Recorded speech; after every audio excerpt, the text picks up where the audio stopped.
Chères auditrices, chers auditeurs, l'histoire que vous allez entendre ne sort pas de nulle part. Elle prend racine dans les textes mêmes d'Arthur Conan Doyle.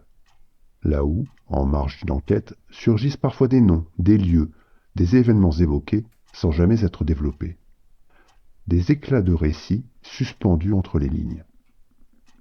Ainsi, dans le pince-nez en or, Watson mentionne brièvement l'affaire du tueur des boulevards, confiée à Holmes par la sûreté française. Le nom d'un certain Huret y apparaît. Criminel bien réel, évadé, insaisissable, dont la presse française fit ses gros titres à la fin du XIXe siècle. Dans l'illustre client, c'est un détective nommé Lebrun qui entre en scène, un allié français de Holmes, discret mais bel et bien canonique. Lecteur holmésien depuis plus de 40 ans, j'ai toujours été fasciné par ses portes entr'ouvertes, et c'est en tant que créateur de contenu, soucieux du canon, que j'ai voulu imaginer ce qui aurait pu se cacher derrière. Ce que vous allez lire ou entendre est l'une de ces affaires oubliées, une enquête reconstituée pièce par pièce, fidèle en tout point à l'univers de Conan Doyle. Une affaire sombre, théâtrale, profondément dérangeante. Et pourtant, rigoureusement holmésienne. Notre récit s'intitule « Le théâtre des ombres ». C'était un matin de mars au ciel pâle, où Londres s'éveillait sous une brume effilochée qui semblait hésiter entre pluie et silence. Je me souviens distinctement de l'arôme de thé d'Assam que Miss Hudson nous avait servi, lorsqu'un coup sec retentit à la porte de Baker Street. Le visiteur était un homme mince, impeccablement vêtu, au port droit et aux gestes mesurés. Il se présenta simplement, inspecteur principal Lebrun, de la Sûreté française. Sa voix, sans emphase, portait cette autorité discrète, propre aux hommes de terrain. Il nous tendit un pli cacheté orné des armoiries de la République. Holmes échangeait avec Lebrun dans un français d'une élégance studieuse, précis et presque académique. Je le savais à l'aise dans cette langue. Il m'avait confié, lors d'une de nos premières années à Baker Street, avoir passé quelque temps à Pau, Montpellier et Bordeaux dans sa jeunesse.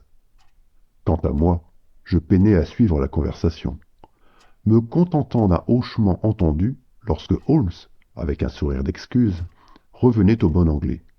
« Pardonnez-moi, Watson, je dois à votre indulgence de parler dans la langue de Molière. Mais je crains qu'en pareille circonstance, le temps soit précieux. » Holmes rompit le sceau d'un geste fluide. « Voilà qui devient intéressant, » dit-il en parcourant la lettre. Puis, levant les yeux vers notre hôte, « Ainsi, c'est vous que Paris a choisi pour jouer les ambassadeurs en matière criminelle. Je n'en suis pas surpris. Votre nom m'a déjà frappé dans certains rapports européens. Méthode Bertillon, si je ne m'abuse. » Lebrun hocha la tête sans sourire. J'ai été formé sous son autorité. Ce que vous allez lire n'est pas un cas ordinaire, monsieur Holmes. Il s'agit d'une série d'homicides particulièrement troublants, commis dans les arrondissements centraux de Paris. 3 notables, tous retrouvés dans leur appartement, sans effraction, dans des poses anormalement composées. Et surtout, sur chaque scène, une lettre de l'alphabet a été laissée près du corps. Holmes croisa les doigts sous son menton. L'alphabet du crime. Combien de lettres déjà ? 3 jusqu'à présent. H, puis U, puis R. Huret, souffla Holmes. L'évadé de la santé, un boucher doublé d'un cerveau, et un esthète contrarié, si je me fie aux fragments de procès que j'ai étudiés. Voilà pourquoi nous avons sollicité votre présence, monsieur Holmes, reprit Lebrun. Nous craignons que ces meurtres n'annoncent un retour en scène. Un spectacle macabre, exécuté avec méthode. Très bien, dit Holmes en se levant. Mon cher Watson, Vous avez toujours rêvé d'un printemps parisien. Allons-y, avant que la Seine ne déborde. La pluie tombait fine, persistante, comme un voile gris sur les pavés de la gare du Nord. Nous descendîmes du wagon dans un nuage de vapeur, précédé d'un porteur tirant notre modeste bagage. L'inspecteur Lebrun nous attendait au pied du quai, grand, sec, vêtu d'un long manteau noir et coiffé d'un chapeau de feutre à large bord. Il nous salua sans un mot superflu. Monsieur Holmes, Dr. Watson, bienvenue à Paris. Son anglais était mesuré, teinté d'un accent chantant, mais correct. Holmes, sans effort, lui répondit en français, ce qui sembla provoquer une lueur d'appréciation dans les yeux de l'inspecteur. Ce sera plus simple ainsi, déclara-t-il. Mon ami ici présent est peu porté sur les langues étrangères, ajouta-t-il en me désignant avec un sourire complice. Je m'inclinai, un peu piqué. Holmes affectionnait notamment les rapports de la sûreté et les comptes rendus des procès de la presse française. Nous montâmes dans un fiacre sobre qui nous conduisit à travers les rues détrempées du 10e arrondissement. La conversation entre Holmes et Lebrun, tout en phrases brèves et allusions techniques, me laissa en retrait. Je regardais Paris défiler, ses façades de stores tirées, ses lanternes de gaz diffusant une lumière jaune dans le brouillard. Le fiacre nous déposa devant un petit hôtel discret, dont l'enseigne ternie portait le nom de l'Hôtel des Deux Mondes. Lebrun avait pris soin d'y faire préparer 2 chambres, sobres mais convenables. Tandis qu'un garçon montait nos bagages, Holmes inspecta les lieux avec sa rigueur coutumière, examinant le parquet, jaugeant le silence, et s'attardant à la fenêtre entr'ouverte. À peine avions-nous refermé la porte que Lebrun, resté dans l'embrasure, nous annonça. L'une des scènes de crime que nous souhaitons vous faire voir, messieurs, se trouve à quelques rues d'ici. Elle date de 30 jours, mais nous avons procédé à un relevé photographique complet selon la méthode de Bertillon.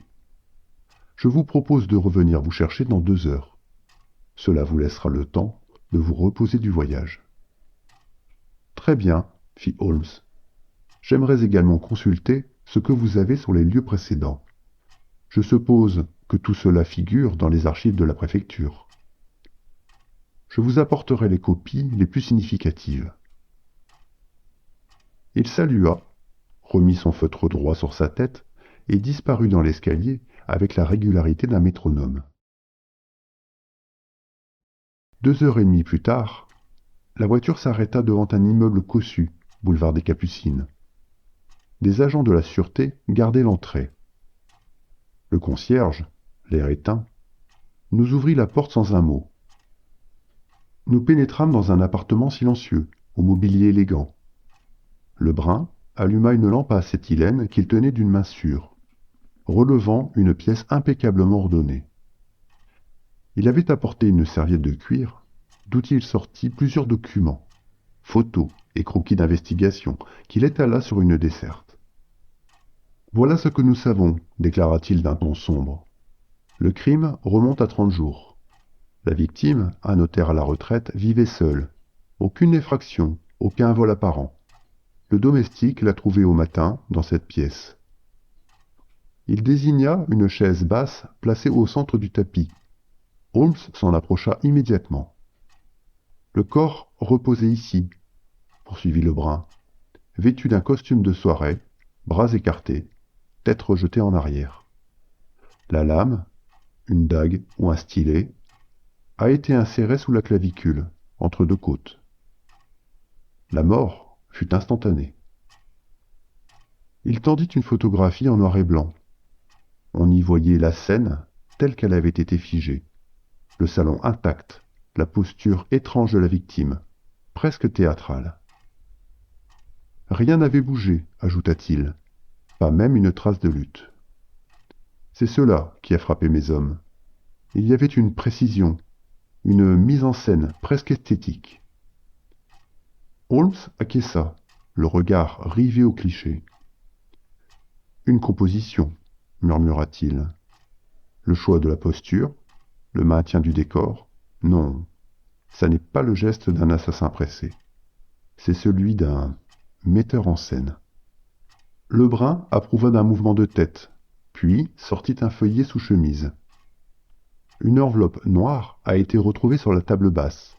À l'intérieur, une feuille immaculée et une lettre manuscrite tracée à l'encre bleue, un H majuscule. Watson fronça les sourcils. Un H comme Huret? Ce nom n'a surgi que plus tard, dit Lebrun. Mais avec les lettres suivantes, nous avons commencé à faire le lien. À ce moment-là, nous ignorions encore s'il s'agissait d'un simple message ou d'une signature. Holmes observait le décor. Il passa lentement une main sur le dossier d'un fauteuil, comme pour y capter une résonance invisible. Nous n'avons trouvé aucun mobile, rien n'a été volé, déclara Lebrun. Holmes inspecta les lieux avec soin, son regard allant des moulures du plafond au pied du fauteuil. Il passa un doigt le long du marbre de la cheminée, puis s'agenouilla devant une petite figurine en porcelaine. « Remise à l'envers, dit-il simplement. « Il ne signe pas un crime, dit-il lentement. Il ouvre un acte. » Lebrun haussa un sourcil. Nous quittâmes les lieux sans un mot de plus. Le lendemain, nous étions appelés boulevard Montmartre, dans l'appartement d'un avocat renommé, assassiné 20 jours auparavant. Le lieu, bien que vidé de toute présence policière, avait été laissé sous scellé. La scène, bien que différente de la précédente, frappait par sa composition figée. Cette fois, d'après les photographies que Lebrun déploya sur une table, la victime était agenouillée, la tête posée contre le bras d'un canapé, comme endormie. Aucun désordre, aucune trace de lutte.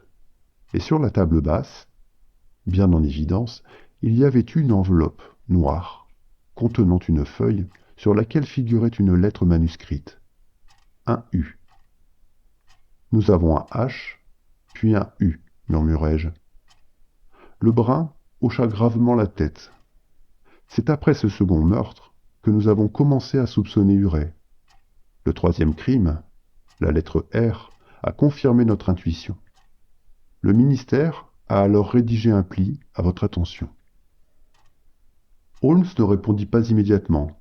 Il examinait le rideau, en pinça le tissu, huma brièvement l'air ambiant. « Encens, dit-il, une odeur résiduelle, ténue. Et là, sur le parquet, de fines particules nacrées. Cela évoque un fond de teint ou un maquillage de scène. Vous pensez à un lien avec le théâtre ? » Holmes ne répondit que par un geste du menton. Il observait à présent les cadres au mur, les jeux d'ombre, les perspectives. Cet homme s'est éloigné du crime impulsif. Ce que nous avons ici, c'est une mise en scène, réfléchie, cadencée, quelque chose d'obsessionnel. Il demanda ensuite à voir les relevés d'empreintes, les effets saisis. Puis, après un silence, il se tourna vers Lebrun. « Je souhaiterais visiter la prison où il a été détenu. Parler au gardien, voir sa cellule. » Lebrun parut surpris, mais acquiesça. L'après-midi même, nous pénétrâmes dans l'enceinte grise et sourde de la maison d'arrêt de la Santé. Le directeur, un homme au visage fermé, reconnut que le cas Huret avait marqué les esprits. Il nous mena directement à l'aile nord, puis dans une cellule étroite et austère. « C'était là, dit-il simplement. » Holmes observa les murs. Sur la couche de peinture écaillée, on distinguait, tracée avec un bout de charbon, ou frottée à même la suie de la lampe, des formes simples, répétitives, des rideaux stylisés, un arc de scène. Une silhouette noire se découpait sur un rectangle blanc. Aucun mot, aucun message direct, mais une insistance presque maniaque sur les mêmes images. « Et pendant sa détention, demanda Holmes.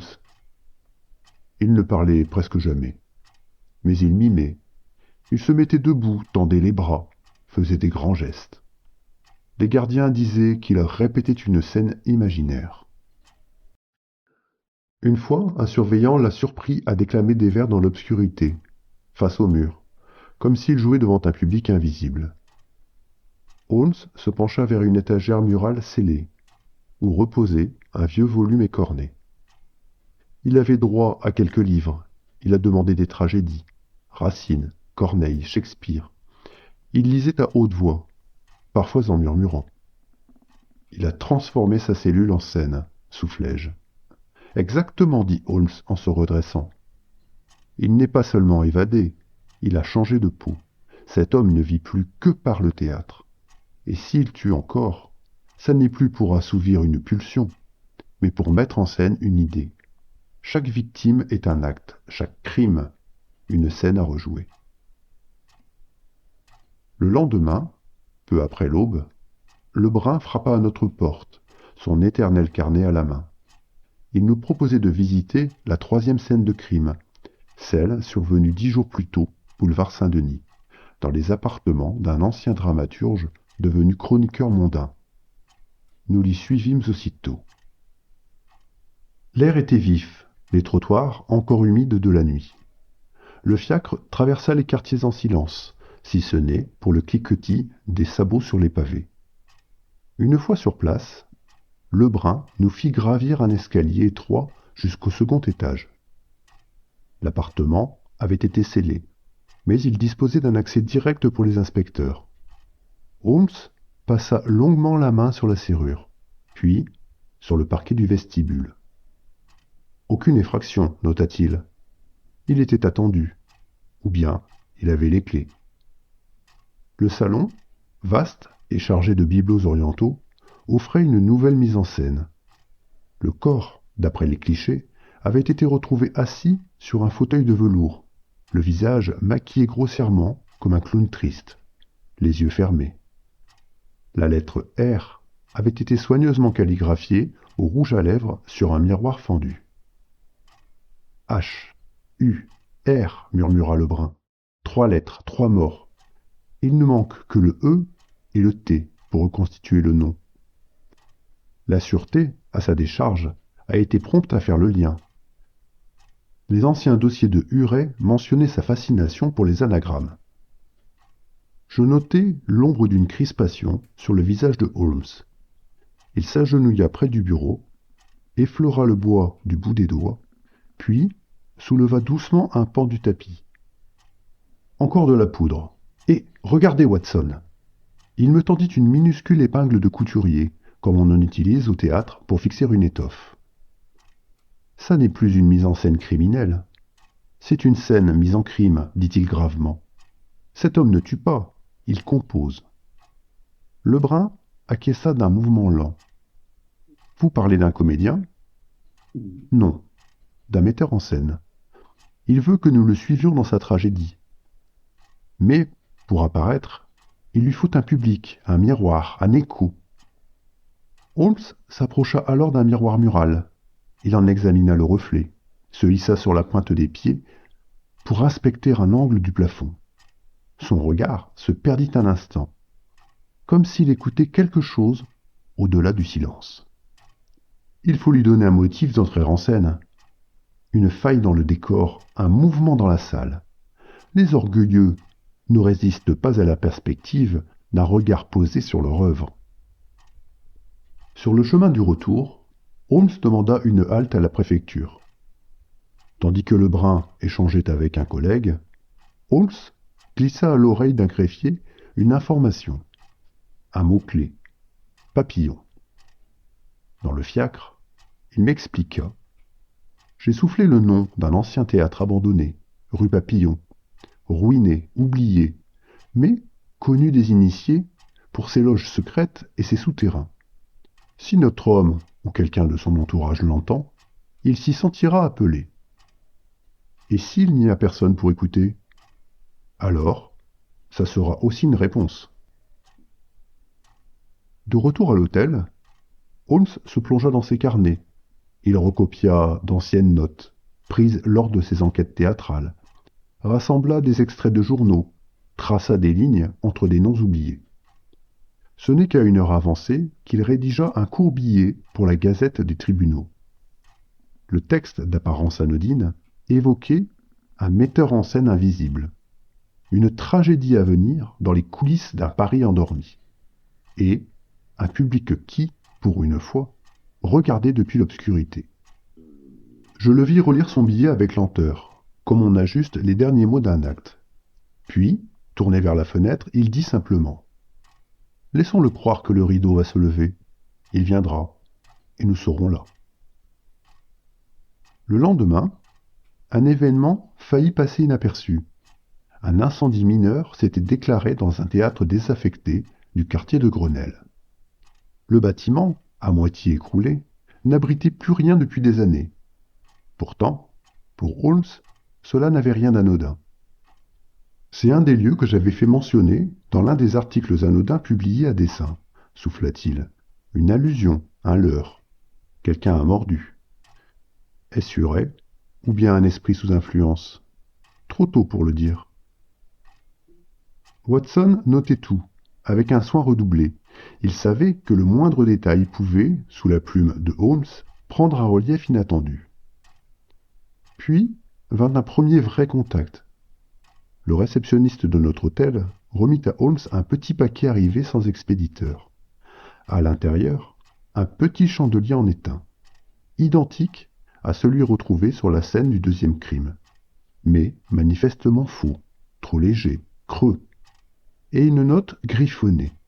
« Aidez-moi, je n'en peux plus. » « C'est une mise en scène de plus, dit Lebrun. »« Non, répondit Holmes, après un silence.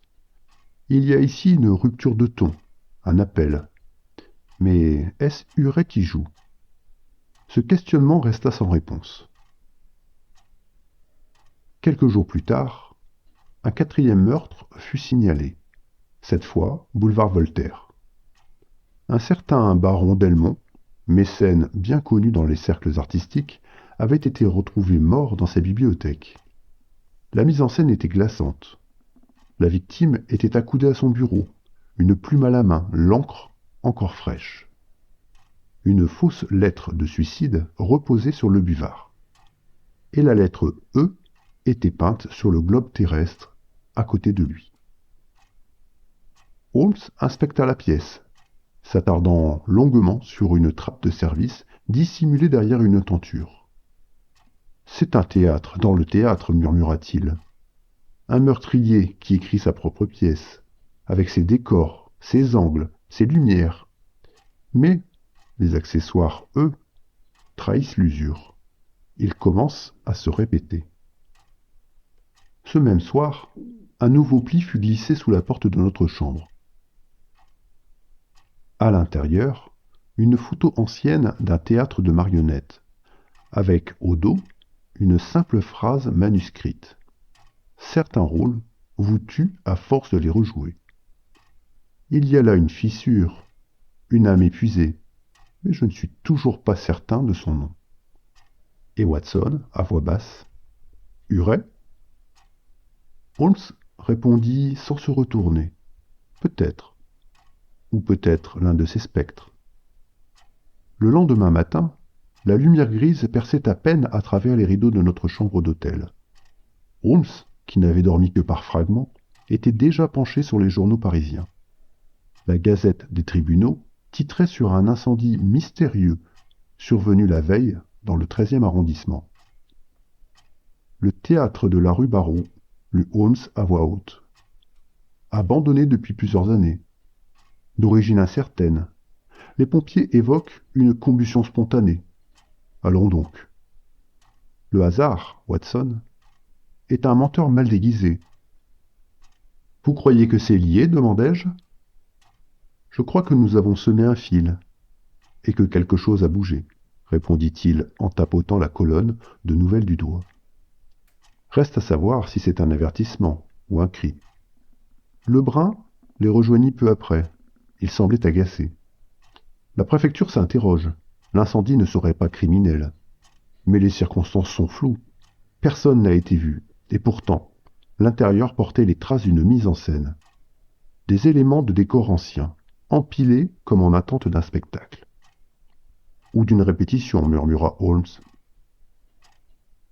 Ce matin-là, un courrier discret les attendait à la réception de l'hôtel. Un petit paquet, enveloppé dans un papier kraft.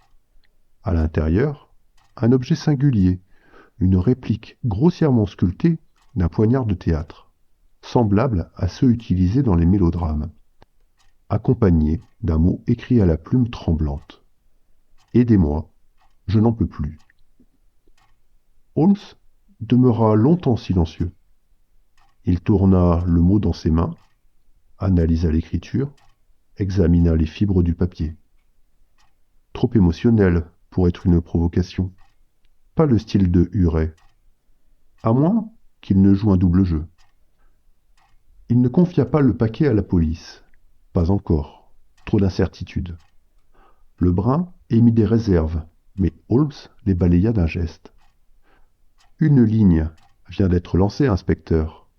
J'aimerais voir si elle tire quelque chose à elle. Ce fut au 5e soir sans meurtre que Holmes proposa une sortie peu coutumière. Il était près de 6 heures lorsqu'il émergea de son fauteuil, abandonnant un recueil de tragédies grecques qu'il consultait sans grande conviction depuis le matin. Il passa son veston, saisit ses gants, et m'interpella avec un sourire presque dérobé. « Que diriez-vous d'un dîner en hauteur, mon cher Watson, loin de la pénombre et des cadavres ?» Je levai les yeux, surpris par le ton léger de sa voix. « En hauteur ? Vous songez à la tour Eiffel ? Justement, le restaurant du premier étage vient d'être rénové. J'ai fait réserver une table.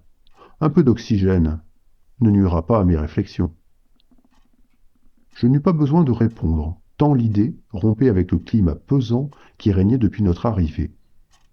L'accumulation des lettres, H, U, R, E, pesait sur notre morale comme une tragédie en cours d'écriture. Nous nous engouffrâmes dans un fiacre, contournant les quais de Seine sous un ciel voilé, jusqu'au champ de Mars où se dressait la tour métallique, silhouette de fer dominant la capitale. L'ascenseur hydraulique nous emporta lentement dans une cabine vitrée. Au fur et à mesure de notre ascension, la ville semblait se replier sur elle-même. Les toits de zinc scintillaient sous les dernières lumières du jour. Les artères éclairées dessinaient un réseau artériel complexe, comme une immense carte vivante.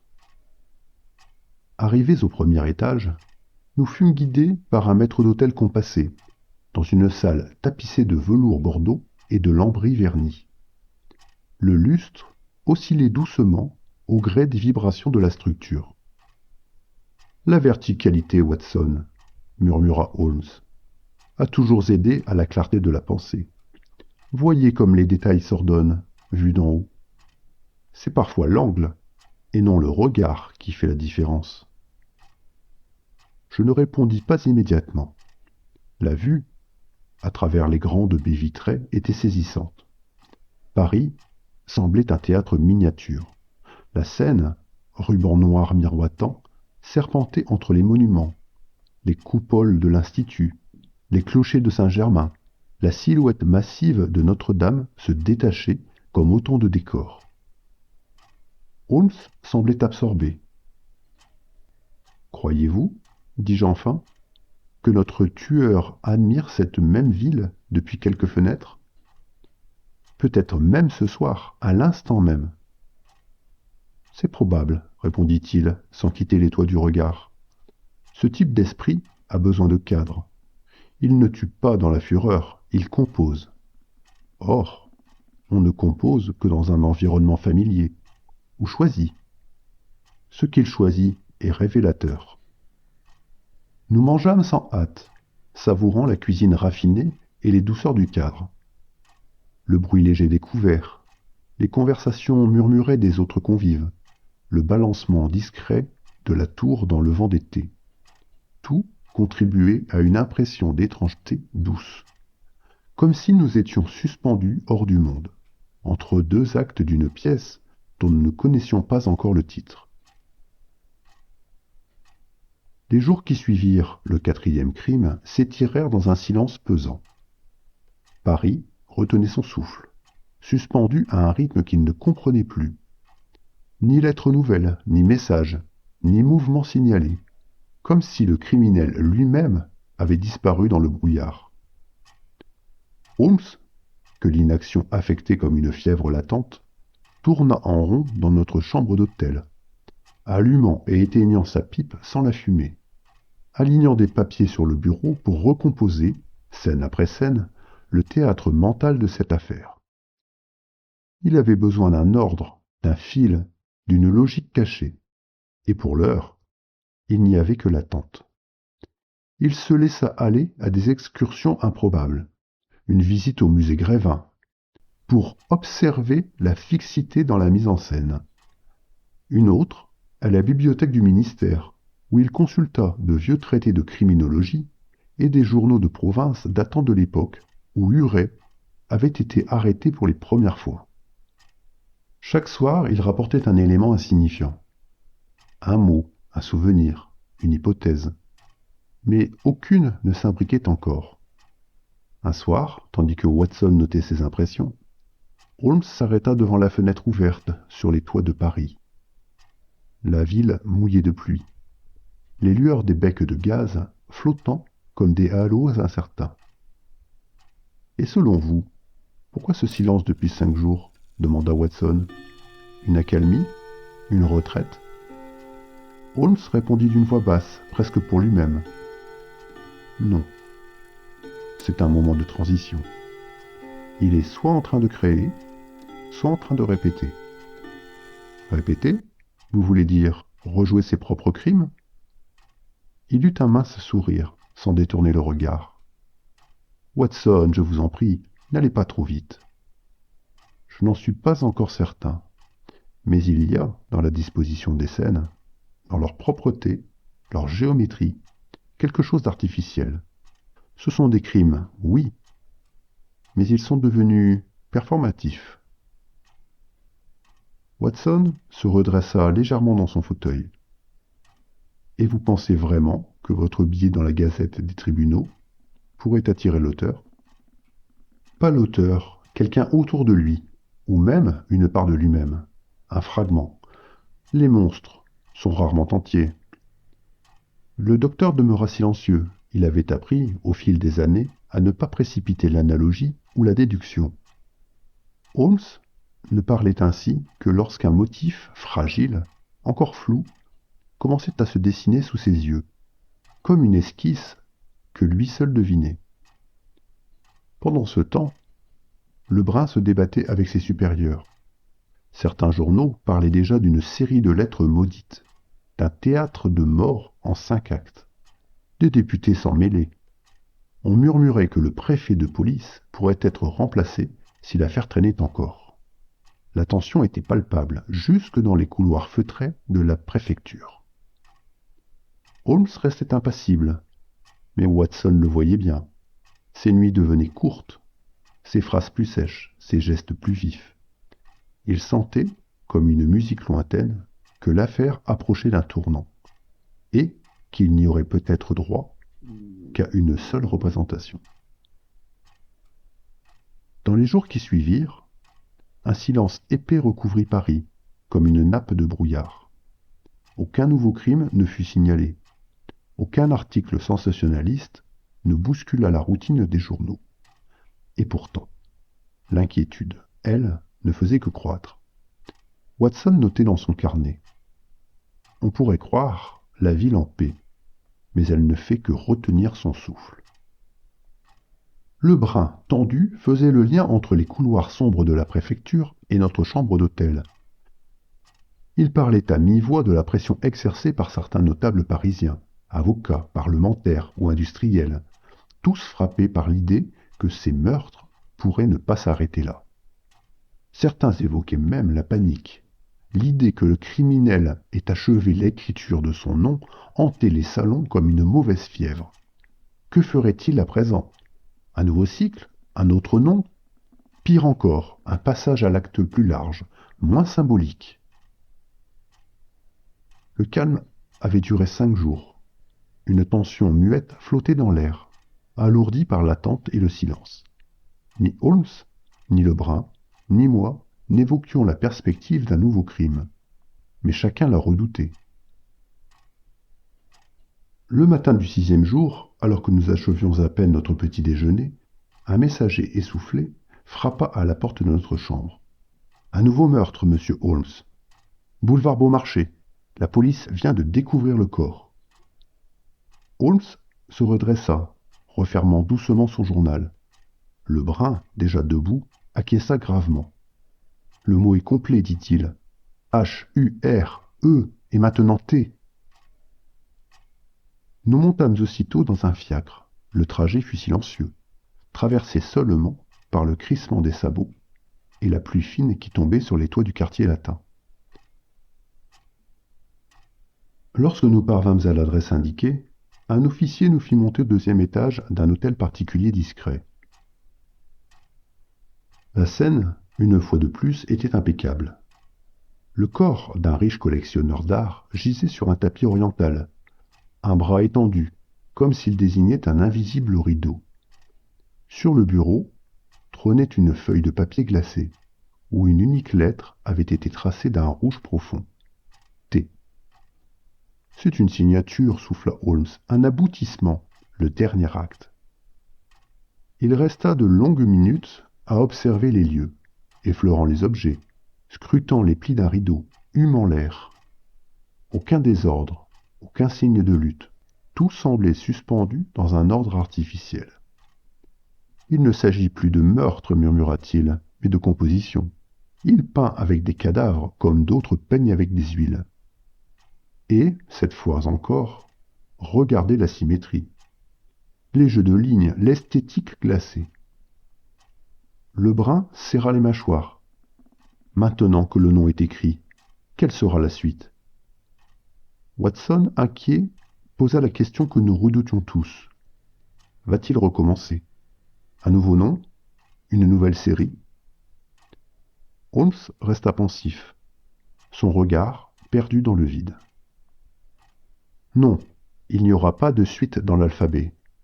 Ça n'est pas une manie de lettres, c'était une invocation, un rappel de soi, une façon de se nommer, de se revendiquer. 5 actes, un nom. La pièce est terminée. Mais je vis dans ses yeux une inquiétude profonde. Quelque chose lui échappait encore. Ce fut le matin suivant qu'un pli anonyme arriva à l'hôtel, glissé sous la porte sans bruit. Il ne contenait ni menace, ni revendication, seulement une carte postale jaunie, représentant un théâtre de quartier fermé depuis plus d'1 an. Le théâtre de la Lanterne, situé non loin de la place de la Bastille. Au dos, en lettres hâtives, « Il me tue, ce soir, 20h. » Holmes resta longtemps immobile, les yeux fixés sur la carte. « Ça n'est pas lui, murmura-t-il. Qui donc? Ça n'est pas l'assassin, c'est quelqu'un d'autre. Quelqu'un qui a vu, ou participé, et qui arrive à sa fin. » Il plia la carte avec soin, la rangea dans son portefeuille et se tourna vers Watson. « Je crois qu'il est temps que vous repreniez votre revolver. Nous allons prévenir la préfecture ?» Holmes resta silencieux. Holmes répondit d'une voix basse, presque pour lui-même. « Non. C'est un moment de transition. Il est soit en train de créer, soit en train de répéter. » Répéter? Vous voulez dire rejouer ses propres crimes? Il eut un mince sourire, sans détourner le regard. « Watson, je vous en prie, n'allez pas trop vite. Je n'en suis pas encore certain, mais il y a, dans la disposition des scènes, dans leur propreté, leur géométrie, quelque chose d'artificiel. Ce sont des crimes, oui, mais ils sont devenus performatifs. » Watson se redressa légèrement dans son fauteuil. « Et vous pensez vraiment que votre billet dans la Gazette des tribunaux pourrait attirer l'auteur? » Pas l'auteur, quelqu'un autour de lui, ou même une part de lui-même, un fragment. Les monstres sont rarement entiers. Le docteur demeura silencieux. Il avait appris, au fil des années, à ne pas précipiter l'analogie ou la déduction. Holmes ne parlait ainsi que lorsqu'un motif fragile, encore flou, commençait à se dessiner sous ses yeux, comme une esquisse que lui seul devinait. Pendant ce temps, Lebrun se débattait avec ses supérieurs. Certains journaux parlaient déjà d'une série de lettres maudites, d'un théâtre de mort en 5 actes. Des députés s'en mêlaient. On murmurait que le préfet de police pourrait être remplacé si l'affaire traînait encore. La tension était palpable, jusque dans les couloirs feutrés de la préfecture. Holmes restait impassible, mais Watson le voyait bien. Ses nuits devenaient courtes, ses phrases plus sèches, ses gestes plus vifs. Il sentait, comme une musique lointaine, que l'affaire approchait d'un tournant, et qu'il n'y aurait peut-être droit qu'à une seule représentation. Dans les jours qui suivirent, un silence épais recouvrit Paris, comme une nappe de brouillard. Aucun nouveau crime ne fut signalé. Aucun article sensationnaliste ne bouscula la routine des journaux. Et pourtant, l'inquiétude, elle, ne faisait que croître. Watson notait dans son carnet. On pourrait croire la ville en paix, mais elle ne fait que retenir son souffle. Lebrun, tendu, faisait le lien entre les couloirs sombres de la préfecture et notre chambre d'hôtel. Il parlait à mi-voix de la pression exercée par certains notables parisiens, avocats, parlementaires ou industriels, tous frappés par l'idée que ces meurtres pourraient ne pas s'arrêter là. Certains évoquaient même la panique. L'idée que le criminel ait achevé l'écriture de son nom hantait les salons comme une mauvaise fièvre. Que ferait-il à présent? Un nouveau cycle? Un autre nom? Pire encore, un passage à l'acte plus large, moins symbolique. Le calme avait duré 5 jours. Une tension muette flottait dans l'air, alourdie par l'attente et le silence. Ni Holmes, ni Lebrun, ni moi n'évoquions la perspective d'un nouveau crime. Mais chacun la redoutait. Le matin du 6e jour, alors que nous achevions à peine notre petit déjeuner, un messager essoufflé frappa à la porte de notre chambre. « Un nouveau meurtre, monsieur Holmes. Boulevard Beaumarchais. La police vient de découvrir le corps. » Holmes se redressa, refermant doucement son journal. Lebrun, déjà debout, acquiesça gravement. « Le mot est complet, dit-il. H-U-R-E et maintenant T. » Nous montâmes aussitôt dans un fiacre. Le trajet fut silencieux, traversé seulement par le crissement des sabots et la pluie fine qui tombait sur les toits du quartier latin. Lorsque nous parvînmes à l'adresse indiquée, un officier nous fit monter au 2e étage d'un hôtel particulier discret. La scène, une fois de plus, était impeccable. Le corps d'un riche collectionneur d'art gisait sur un tapis oriental, un bras étendu, comme s'il désignait un invisible rideau. Sur le bureau trônait une feuille de papier glacé, où une unique lettre avait été tracée d'un rouge profond. T. C'est une signature, souffla Holmes, un aboutissement, le dernier acte. Il resta de longues minutes à observer les lieux, effleurant les objets, scrutant les plis d'un rideau, humant l'air. Aucun désordre, aucun signe de lutte, tout semblait suspendu dans un ordre artificiel. Il ne s'agit plus de meurtre, murmura-t-il, mais de composition. Il peint avec des cadavres comme d'autres peignent avec des huiles. Et, cette fois encore, regardez la symétrie. Les jeux de lignes, l'esthétique glacée. Lebrun serra les mâchoires. Maintenant que le nom est écrit, quelle sera la suite? Watson, inquiet, posa la question que nous redoutions tous. Va-t-il recommencer? Un nouveau nom? Une nouvelle série? Holmes resta pensif, son regard perdu dans le vide. Non, il n'y aura pas de suite dans l'alphabet. Ça n'est pas une manie de lettres, c'était une invocation, un rappel de soi, une façon de se nommer, de se revendiquer. 5 actes, un nom. La pièce est terminée. Mais je vis dans ses yeux une inquiétude profonde. Quelque chose lui échappait encore. Ce fut le matin suivant qu'un pli anonyme arriva à l'hôtel, glissé sous la porte sans bruit. Il ne contenait ni menace, ni revendication, seulement une carte postale jaunie, représentant un théâtre de quartier fermé depuis plus d'1 an. Le théâtre de la Lanterne, situé non loin de la place de la Bastille. Au dos, en lettres hâtives, « Il me tue, ce soir, 20h. » Holmes resta longtemps immobile, les yeux fixés sur la carte. « Ça n'est pas lui, murmura-t-il. Qui donc? Ça n'est pas l'assassin, c'est quelqu'un d'autre. Quelqu'un qui a vu ou participé, et qui arrive à sa fin. » Il plia la carte avec soin, la rangea dans son portefeuille et se tourna vers Watson. « Je crois qu'il est temps que vous repreniez votre revolver. Nous allons prévenir la préfecture ?» Holmes resta silencieux un instant, puis secoua la tête.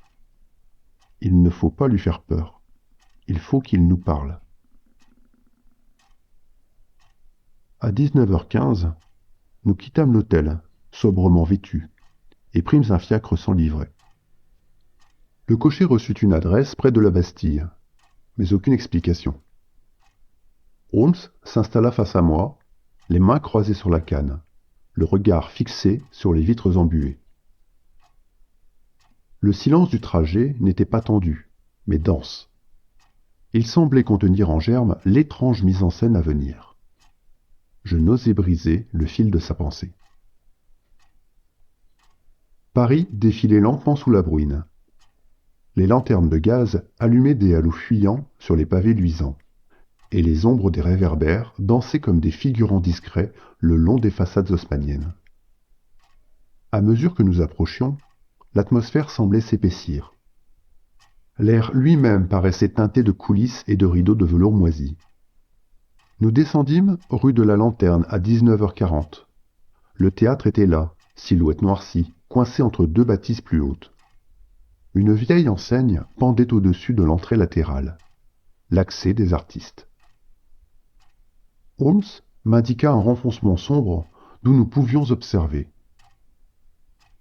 Il était exactement 19h50 lorsque nous vîmes une silhouette furtive s'approcher. C'était un homme au dos voûté, vêtu d'un manteau élimé, qui jeta un dernier regard autour de lui avant d'entrer. « C'est lui, » dit Holmes doucement, « ou celui qui nous attend. » 5 minutes plus tard, nous pénétrions à notre tour par la même porte. Le couloir, plongé dans une pénombre trouble, sentait la poussière humide, le bois rance et l'huile de coude oubliée. Des tentures pendaient encore au mur, certaines à demi arrachées. Holmes avança sans hésiter, guidé par la faible lumière qui filtrait d'une loge. L'homme était là, assis devant un miroir piqué, les mains posées à plat sur la table. Il semblait n'avoir pas bougé depuis des heures. Un filet de lumière soulignait les rides profondes de son visage blême. Il ne réagit pas à notre présence, jusqu'à ce que Holmes prononce d'une voix égale « Monsieur ?» L'homme tourna lentement la tête. « C'est vous? Vous êtes mon remplaçant ?» Holmes acquiesça d'un hochement sombre. L'homme se leva, ouvrit une malle poussiéreuse et en sortit un costume noir, sombre, accompagné d'une cagoule de scène. Il l'étendit sans un mot, puis se rassit devant le miroir, absent. « La représentation commence dans 10 minutes, » dit-il simplement. Holmes prit le costume, le déplia lentement. Le tissu, légèrement râpé, portait encore les plis d'un usage ancien et précis. La cagoule, doublée de velours, était percée de 2 œillères et d'une fente pour la bouche. Une silhouette de pantin muet. Il s'agenouilla pour examiner brièvement les coutures, puis se redressa et m'adressa un regard chargé de détermination. « Watson, » dit-il très bas, « il est là. Pas cet homme, lui, Huret. Vous en êtes certain? 10 minutes, c'est une annonce. Le rideau va se lever, je suis l'acteur principal. Ça n'est pas une rencontre, c'est une représentation. Je me redressai, inquiet. Alors, nous devons appeler Lebrun. Nous n'avons que quelques minutes. Mais Holmes secoua doucement la tête. Non, appeler la préfecture et il s'échapperait. Il sentirait la présence du filet. Ce genre d'homme ne supporte qu'une chose, la mise en scène parfaite. Il faut qu'il voie son complice, ou ce qu'il croit l'être, en position. Il faut qu'il vienne, qu'il se livre. Toute autre approche, et il disparaîtrait dans les cintres. Il se mit en devoir d'enfiler le costume, avec une adresse méthodique qui trahissait l'habitude d'un homme qui, même déguisé, voulait rester maître de ses gestes. Je l'aidai à attacher la cape à revers et à ajuster la cagoule. Son visage en était presque effacé. Restait cette posture droite, cette précision sèche dans les mouvements. « Et moi ?» murmurai-je. Il réfléchit un instant, puis indiqua un passage latéral. Il doit y avoir une draperie de coulisses, ou une servante de scène. Cachez-vous là, revolver en main. Attendez que je vous appelle. Et s'il ne vient pas seul, s'il a prévu un piège? Alors, je jouerai mon rôle jusqu'au bout. Mais je crois qu'il est venu pour une répétition, Watson. Il est venu pour son art. Le complice, immobile, ne semblait plus entendre. Il fixait son reflet, la bouche entr'ouverte, les yeux noyés dans une scène intérieure que nous ne pouvions deviner. Il ne nous verrait pas partir. Holmes posa une main brève sur mon épaule, puis s'en alla vers la scène. Son ombre glissant entre les rideaux comme un acteur s'échauffant dans les limbes du théâtre. Le théâtre sentait la cendre froide et les tentures oubliées. Holmes, dissimulé sous la cape et la cagoule du complice, traversa lentement les coulisses pour gagner le plateau. L'air avait cette odeur de poussière crasse, des scènes abandonnées, comme si les spectres du passé s'y accrochaient encore.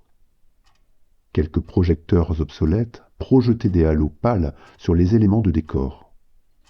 Une chaise, un mannequin vêtu d'un costume noir, un rideau entr'ouvert. Du fond de la salle, une voix claqua, sèche, comme une règle sur un pupitre. « Tu es en retard, encore. Tu étais plus ponctuel avant. Tu t'abîmes. » Holmes ne répondit pas. Il marcha jusqu'à la chaise, la redressa. Le mannequin gisait à proximité, positionné approximativement. Une tache brunâtre cousue au niveau du cœur. Les yeux peints entr'ouverts. « Non, pas comme ça. Regarde, tu veux que je te montre encore? Combien de fois faudra-t-il que je te montre? Le bras droit pend, l'autre replié, la tête ici, exactement ici, contre le coussin, pas sur le coussin, contre. La différence est capitale. » Holmes obéit lentement. Il s'agenouilla près du mannequin, ajusta la tête, les bras. Huret poursuivait, invisible, mais toujours plus proche. « Tu ne fais que reproduire, tu n'as jamais su voir. Chaque geste doit parler, chaque ligne doit frapper l'œil. L'angle du menton, l'écartement des doigts, c'est cela l'expression. » Il marqua une pause. « Tu n'étais pas là pour tuer, tu n'as jamais su tuer, c'est moi qui faisais, mais toi, tu es ma réplique, mon reflet, le témoin, celui qui remet en jeu. » Holmes demeura muet, le souffle calme. Il sentit la sueur glisser entre ses omoplates. « Tu tremblais la dernière fois. Tu as mal tenu le rideau, et puis ce moment ridicule où tu as mal prononcé la phrase. Tu l'as pourtant vue, cette phrase. Tu l'as lue dans mon regard. » Un silence, puis, plus froid.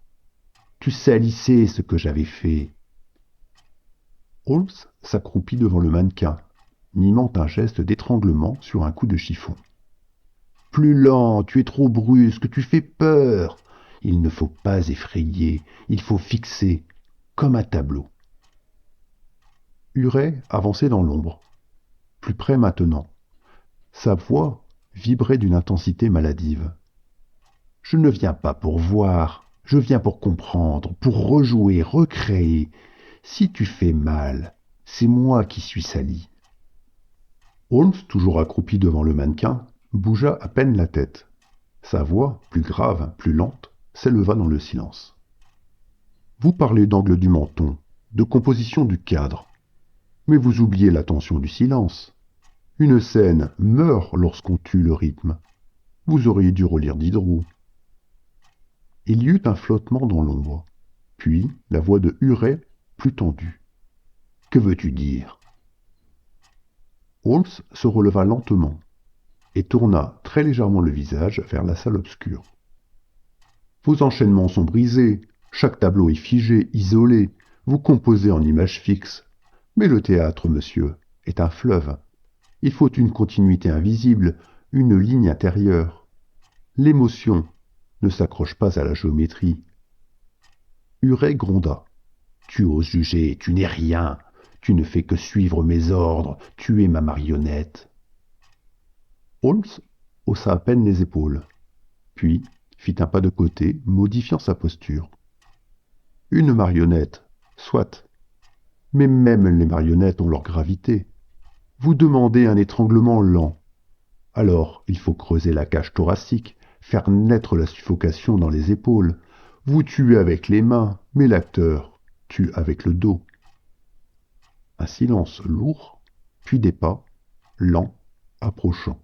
« Tu répètes des mots, tu récites des livres. Ça n'est pas cela, le théâtre. C'est le feu, c'est moi. » Holmes continua calme. « Vous superposez des poses, vous citez Talma, mais ignorez Coquelin. Le jeu dramatique, ça n'est pas l'image, c'est l'intention sous le geste. Vos scènes sont mortes parce qu'elles n'ont plus de besoin. Elles ne veulent rien. Ce sont des souvenirs empaillés. » Un bruit de chaise qu'on pousse violemment. « Tais-toi !» Holmes tourna enfin le regard vers la salle. Sa voix, toujours posée, légèrement teintée d'ironie. « Si vous saviez seulement ce qu'est une diagonale dynamique, regardez cette scène. 3 plans, une seule ligne visuelle. Vous auriez pu créer une tension, un axe. Au lieu de cela, vous accumulez les symétries comme un décorateur de vitrine. » La voix hurla. « Silence !» Et alors, d'un bond furieux, une silhouette surgit de l'ombre des fauteuils. Huret, la veste entr'ouverte, le regard injecté, monta sur scène à grands pas. « Je vais t'apprendre ce que c'est le théâtre, je vais te le faire sentir. » Holmes regarda Huret se précipiter vers lui. Il le laissa grimper sur la scène, puis tourna lentement la tête vers le rideau de cour. « Watson !» cria-t-il. Un fracas répondit à son appel. Watson jaillit de derrière le rideau au cri de Holmes. En une fraction de seconde, son instinct militaire prit le dessus. D'un mouvement vif, il abaissa l'épaule et projeta tout son poids dans les jambes du forcené, le percutant de flanc avec une efficacité qui ne devait rien à la bienséance. Le rugbyman de sa jeunesse s'éveillait dans ce geste franc, brutal et parfaitement contrôlé. Huret roula sur le plancher de scène dans un grognement rauque. « Maintenez-le !» lança Holmes, accourant à son tour. Ils le ceinturèrent ensemble, évitant ses coups de genoux, ses dents prêtes à mordre, ses ongles qui griffaient comme ceux d'un animal. La force de l'homme n'avait rien d'ordinaire. Il semblait mu par une rage aveugle, comme si la vérité, celle d'avoir été dupé, l'avait détruit plus sûrement que la prison. Holmes tira d'un pli de sa veste une fine corde de chanvre, qu'il noua avec méthode autour des poignets de l'agresseur. « Il est hors d'état de nuire, dit-il en se redressant haletant. « Et vous pensiez faire ça seul ?» souffla Watson, l'épaule endolorie. « Je comptais sur votre engagement, mon cher, et sur votre antique entraînement de demi d'ouverture. » À ce moment précis, une silhouette familière apparut au fond de la salle vide. Lebrun, précédé de 2 agents discrets. Holmes l'avait prévenu, par précaution, juste avant leur départ de l'hôtel. Le policier n'émit aucun mot en découvrant la scène. Il s'approcha, regarda longuement Huret, entravé, gémissant sur le sol, et déclara simplement « Rideau !» Dans la loge du théâtre, sous la surveillance discrète des agents de la sûreté, Huret fut assis sur une chaise bancale, un verre d'eau à la main qu'il ne but pas. Son regard divaguait, flottant entre les objets de la pièce. Un miroir ébréché, des plumes tombées d'un vieux costume, un rideau élimé dont il suivait machinalement les motifs. Le silence pesait, brisé seulement par un murmure étrange qu'il adressait à lui-même, comme s'il répétait encore une tirade inachevée. Holmes s'accroupit devant lui, sans hostilité.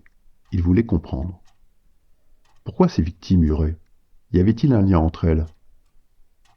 Huret esquissa un sourire hagard. Il ne savait pas jouer, il n'entendait rien à l'équilibre. Vous voyez, un bon rôle. C'est une ligne juste, une posture tenue, un silence bien choisi. Watson fronça les sourcils. Vous les avez tués parce qu'ils ne correspondaient pas à une scène? Huret ne répondit pas, perdu dans une contemplation béate de son reflet trouble. Puis il murmura.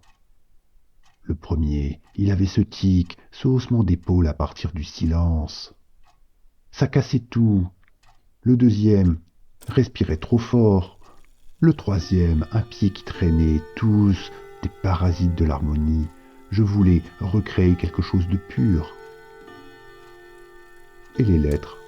Demanda Holmes doucement. H-U-R-E-T, c'est le rôle, c'est moi que je voulais écrire. Pas leur nom, le mien, un générique, le seul nom qui compte. Il rit doucement, un son creux, désarticulé. Mais la scène s'effondre toujours quand il manque le bon acteur. Holmes se leva, livide. Il n'y a pas de logique, dit-il à mi-voix. Pas de vengeance, pas de cible, pas de plan. Seulement un besoin maladif de contrôle, d'ordonnance, dans un monde qu'il jugeait bruyant et désordonné. Comme un enfant qui casse ses jouets, souffla Watson. Non, rectifia Holmes, comme un homme persuadé d'avoir un talent que personne n'a reconnu, et qui tue pour prouver l'existence d'un chef-d'œuvre qu'il ne comprend même pas lui-même. 2 jours plus tard, le tumulte s'était dissipé. Holmes, invité par les autorités, avait décliné toute réception officielle. Il préférait le calme d'un dîner tardif chez Bignon, rue de Richelieu, restaurant réputé pour sa cuisine raffinée et ses convives discrets. Nous étions attablés près d'une fenêtre, un soufflet chaud encore fumant devant nous, quand je rompis le silence. Il n'y avait donc aucun schéma? Holmes soupira longuement, le regard perdu dans les reflets des lanternes parisiennes sur les vitres embuées. J'aurais voulu croire à une vengeance méticuleuse, à un fil invisible reliant les victimes, à un passé refoulé ressurgi. Mais non, il n'y avait qu'un esprit fissuré, s'efforçant de mettre de l'ordre dans un chaos qu'il était seul à percevoir. Il ne haïssait pas ses victimes. Elles n'étaient que des éléments discordants dans une composition mentale. Il se pencha légèrement au-dessus de son verre. Le seul motif, c'était l'illusion de maîtriser une réalité cruelle. Il n'y avait ni message, ni public, juste un homme qui jouait sa pièce en espérant qu'on l'applaudisse enfin. Et le complice, ce pauvre R. Une marionnette, rien de plus. Un pantin qu'il dressait pour répéter l'indicible jusqu'à l'épuisement. Ce n'était pas un bourreau, seulement un spectateur prisonnier de la scène. Je pris une gorgée de vin, songeur. Et pourtant, Holmes, vous avez empêché qu'il poursuive. Cette série aurait pu s'éterniser. Il hocha la tête, modeste. J'ai seulement reconnu un théâtre mal éclairé, où le rideau devait tomber, c'est tout. Nous terminâmes notre repas sans mot dire, chacun ruminant le souvenir de ces crimes trop bien écrits, trop froidement mis en scène. Une tragédie sans message. dont le seul spectateur fut l'assassin lui-même. Le dimanche suivant, dans la cour de l'ambassade britannique, Holmes reçut la Légion d'honneur. Ce fut une cérémonie sobre, presque contrainte. Le préfet de police, solennel, rappela l'impact de l'affaire sur l'opinion publique et salua l'efficacité froide et clinique du maître détective britannique. Un représentant du ministère remit à Holmes la croix de chevalier de la Légion d'honneur, avec une lettre autographe du président Félix Faure. Je savais pourtant que mon ami haïssait ce genre de reconnaissance. Jamais il n'acceptait de récompenses, les trouvant superficielles, presque insultantes. Mais cette fois, il s'était laissé convaincre par Lebrun. Pour des raisons diplomatiques, m'avait-il dit sèchement. Je sentais qu'il endossait cette médaille comme une formalité déplaisante. À l'issue de la cérémonie, nous nous retrouvâmes un instant à l'écart, dans le petit jardin intérieur. Holmes contemplait le buis taillé, les mains croisées dans le dos. « Vous devriez être fier, dis-je. » Il ne répondit pas tout de suite. « C'est lui qui est venu à moi, Watson, par faiblesse, par épuisement. Nous avons arrêté un monstre, mais il ne m'a opposé aucun esprit, aucune joute, aucune logique. » Il marqua un silence. « C'est un complice brisé qui m'a tendu la clé, pas ma méthode, pas mon raisonnement. Cela me déplaît. » Je le vis toucher machinalement le ruban rouge, comme s'il l'évaluait au poids d'un mensonge. Ce n'était pas une affaire pour laquelle je méritais un honneur. Et comme souvent, lorsqu'un succès lui pesait, il s'éloigna sans un mot, aussi seul qu'au premier jour.